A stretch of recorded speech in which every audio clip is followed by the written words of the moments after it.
Salam, hər vaxtınız xeyir. Gəlin, riyaziyyatdan belə bir maraqlı suala birlikdə baxaq. Deməli, bizə nə verilib? Qeyd olunub ki, ABC üçbucağında MN paraleldir DY-yə və 3BM bərabər 2YM, DY orta xətt, yəni DY orta xəttdir və MNDY dördbucaqlısının sahəsi, yəni buranın sahəsinin isə 42 olduğu verilib. Və bizdən ABC üçbucağının sahəsi istənilir. Bunu necə tapırıq? Deməli, əvvəlcə nəyə fikir verməliyik? 3BM bərabərdir 2YM-ə.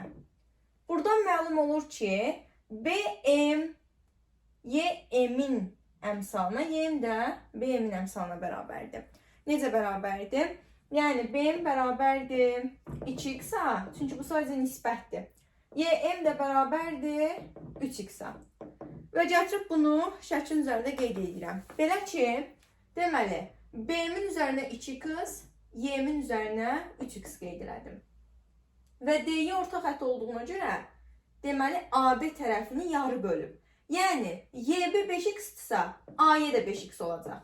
Deməli, MNDY dördbucaqlısının sahəsi 42 santimetrdir. Və bura 42 yazıram. 42 santimetr. Və əgər bizdən ABC üçbucağının sahəsi istənilirsə, bu zaman biz artıq oxşar üçbucaqlarda tərəflər və sahələr nisbətinə əsaslanaraq ABC üçbucağının sahəsini tapa bilərik. Necə tapırıq? Biz bilirik ki, tərəflər nisbətinin kvadratı sahələr nisbətinə bərabərdir. Bunu əsasən yazıram.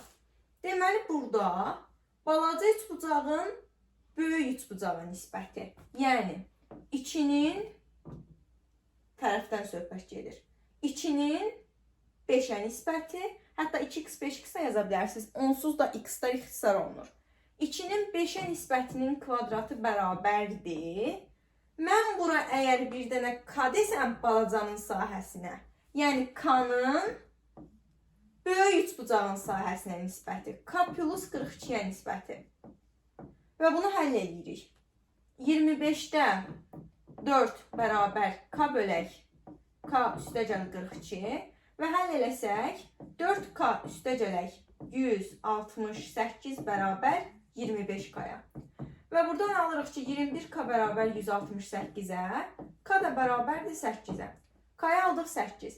Deməli, əgər k-ya 8 almışıqsa, bu üçbucağın YBD üçbucağının sahəsi olacaq 50. Yəni, 42 üstəgələk 8. Və biz bilirik ki, oxşar üçbucaqlarda orta xətt əgər üçbucaq ayırırsa, bu üçbucağın sahəsi, yəni YBD-nin sahəsi ümumi üçbucağın sahəsinin 4-dən 1-nə bərabərdir. Və buna əsasən, əgər mən YBD üçbucağına 50 almışamsa sahəsinə, deməli, ümumi ABC üçbucağının sahəsi 50 vuraq 4, yəni 200 olacaq. Yəni, 4-də 1 hissəsi 50 olan ədədi tapmaq üçün elə 50-ni məhz 4-ə vururam. Və cavab deyir 200. Bu sualda doğru cavabımız 200-dür. ABC üçbucağının sahəsi 200-ə bərabərdir. Deməli, burada biz nəyi təkrarlamış olduq? Təkrarlamış olduq ki, oxşar üçbucaqlarda ümumiyyətlə qeyd elədik ki, tərəflər nisbətinin kvadratı sahələr nisbətinə bərabərdir. Yəni, burada birdən səhv eləyib tərəflər nisbətini sahələr nisbətinə bərabər eləyərsiniz. Təbii ki də bu məsələnin hər yolunun yanlış olduğuna gətirib çıxarar. Yaddan çıxarmayaq. Deməli, üçbucaqda, oxşar üçbucaqlarda tərəflər nisbətinin kvadratı sahələr nisbətinə bərabərdir.